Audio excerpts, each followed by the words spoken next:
All right, what's going on, guys? So today we're going to be taking a look at iPadOS 15 here on the 7th generation iPad. And of course, we got the Apple Pencil first generation to go along with it.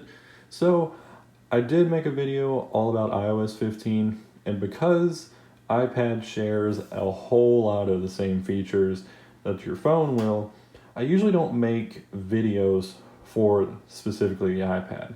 But when it's a big release like version 15 is, there are a lot of iPad specific features that we can talk about here. So all I'm going to do in this video is go over everything new to do with the iPad, but if you want to see literally everything possibly new in version 15, be sure to check out my iOS 15 video where I go completely in depth on that. But let's talk about the iPad. So again, this is a 7th gen iPad, so keep that in mind when you watch how the performance and everything works during this video. So first things first, let's talk about multitasking. So multitasking has gotten many different improvements here. So the first one is when you're in any application on your device, you're now going to notice up top here that there are 3 little dots. And those 3 little dots are basically your new multitasking menu. So if I tap on those 3 dots, you're going to notice 3 different things come up here. So first off, this one is your current full screen application. This one allows you to go into a split view, and this one allows you to go over into the slide over. So you got split view, slide over, or full screen, or you can even center a window by just tapping on it. So I'll give you a little example of how this could work. So instead of having to do all that, stuff you had to do previously, here's what you do. So if you tap on the 3 dots and you want to do a split view, what it'll actually do is it will take you to your home screen. So it kind of shows you your home screen, and it allows you to choose another application. So you would just tap on your app and it would go into that view. Now, if the app is not supported, it'll let you know that it's not supported. But yeah, so that's the new multitasking menu here that you have access to. Also mentioning the window in the center. So if you're in something like an email, a note, or an iMessage, you can basically, if you're in a split view, you can tap on the message and it opens it up in like another center window. So it's not like slide over, it's an actual center window that will appear in the middle.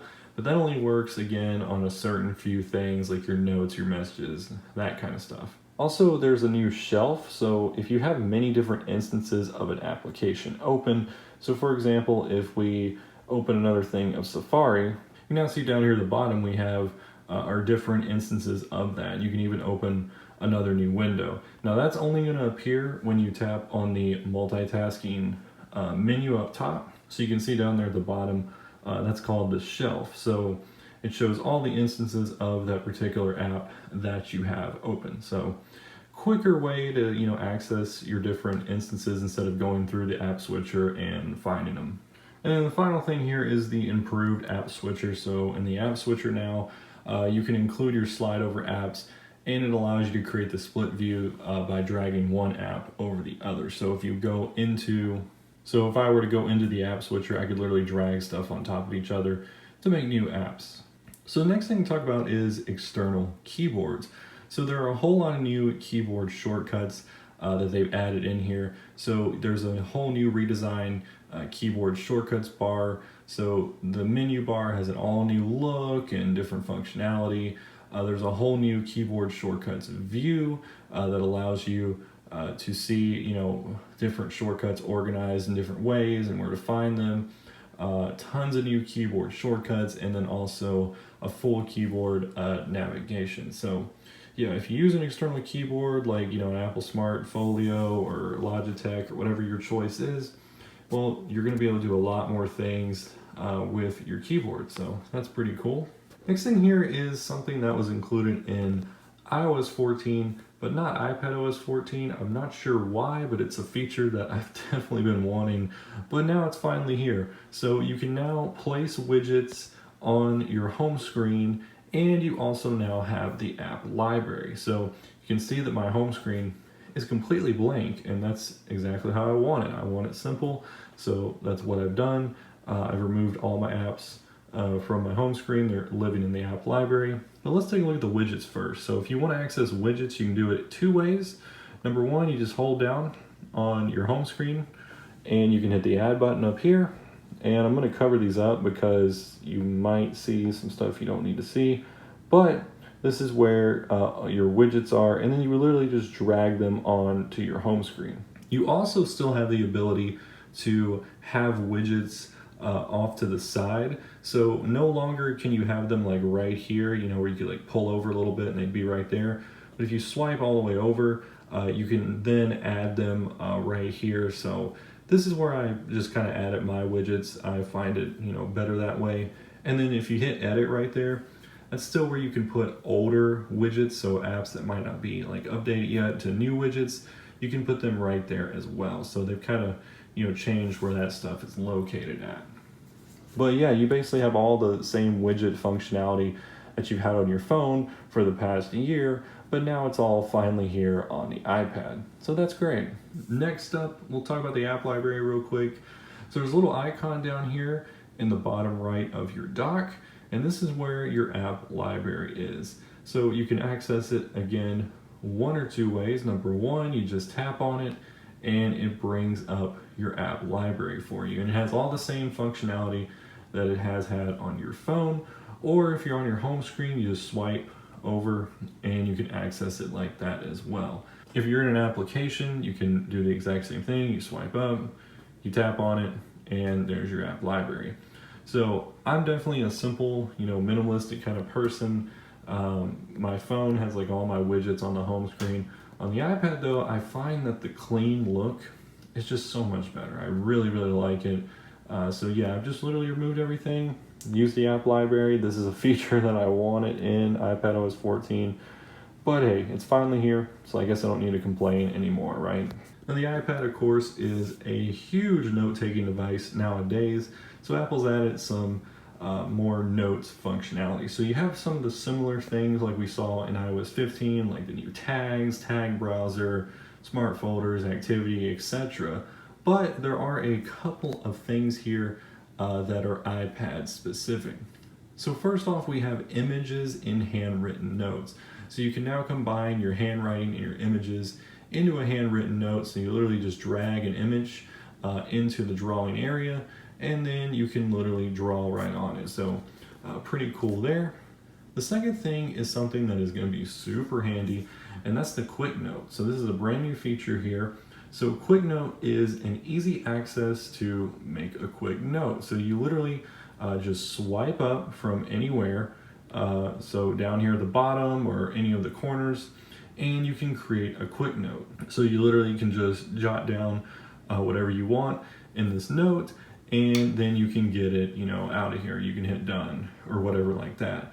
And it also kind of can be hidden off to the side like this right here. So maybe, maybe you're writing, you know, something and it's kind of covering it up. You're like, wait, what did that say? So you can like push it over and then bring it back.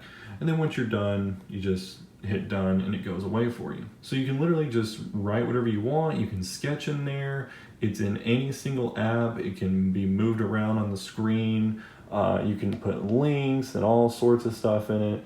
And I think it's super duper handy. And then also, I'm not sure if this was a feature or not, but on the home screen, you just tap with your pencil and you can start jotting a note. I think that was a feature before, but I don't know. I wasn't really a big note user. I wasn't really a big notes user. I'm a good Notes 5 person. You can see it right there.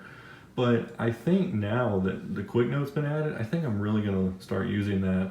And by the way, in your control center, you can add Quick Note right there. So if you don't want to swipe up from the bottom of the screen, then you can do it like that as well. But yeah, the Quick Note is definitely something that I think a lot of people are going to start using. It's pretty cool. Next thing here is the universal control. Now this is not currently available at the moment. I imagine that it'll be added in later in some future release of version 15. But the universal control is basically where you can use your keyboard, mouse, and your trackpad across your Mac and your iPad. So you literally put the two right next to each other. There's no setup or anything. Even can use up to 3 devices to do this. So you can literally drag and drop things between devices. So that's going to be super cool. But yeah, that is going to be in here. I imagine the reason why it's not out yet also is because it's a Monterey feature. So you need macOS Monterey, you need the latest Macs and the latest iPads and stuff. So yeah, that's probably why it's not out. I would expect it to come out in the next month or so, you know, like October or whatever.